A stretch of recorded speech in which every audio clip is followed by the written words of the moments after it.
আমরা গতকাল শুনে চাঁদেরপাড়া এলাকা থেকে যে খাল নদীটা আছে ওখানে মিসবাহ নামের একটি ছেলে ফুটবল তারা খেলাধুলা করার সময় বলটা যখন নদীতে পড়ে সে বলটা আনতে গিয়ে সে এখানে নিখোঁজ হয়ে যায়।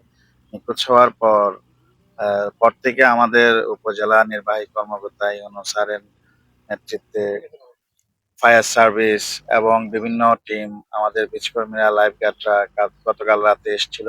আবার আজকে সকাল থেকে আমরা স্পিড বোটে আপনারা দেখতে পাচ্ছেন এখন জোয়ারের পানিতে এবং কোথায় যেতে পারে বা কোনো জায়গায় আটকে আছে কিনা আমরা উদ্ধার কাজে অংশ নিয়েছি আর কি আমরা। না যে ছেলেটি কালকে নিখোঁজ হয়েছে, তো আমরা আসছি আমাদের লাইফ গার্ড এবং জেলা প্রশাসনের থেকে আমরা এখানে আসছি।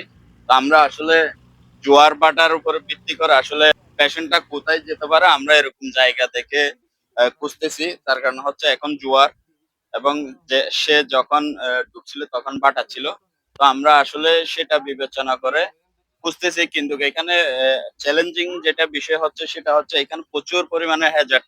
এখানে বিভিন্ন জায়গায় খুঁটি আছে, তারপরে বাত আছে, যার কারণে আসলে এটা খুবই কঠিন হচ্ছে উদ্ধার কাজে। তাছাড়া যেহেতু কালকে 5টার দিকে হয়েছে, তো এটা 24 ঘন্টার ভিতরে একটা ভেসে ওঠার একটা সম্ভাবনা আছে। তো এখনো সময় আছে, আমরা চেষ্টা করতেছি খুঁজে পাওয়ার জন্য। তারপরে হয়তো এখনো কোনো কিছুর ভিতরে যদি আটকে থাকে তাহলে হয়তো একসময় যেটা এটার নির্দিষ্ট একটা টাইমের পরে বডিতে একটা গ্যাস তৈরি হয়, গ্যাসের কারণে বডিটা কিন্তু বেশি উঠে।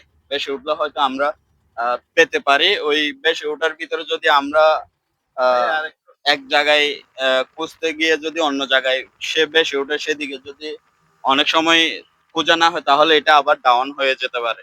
তার কারণ হচ্ছে গ্যাসটা এটা যখন আবার তরলে রূপান্তরিত হবে তখন আবার সেই বডিটা আবার ডুবে যাওয়ার সম্ভাবনা আছে।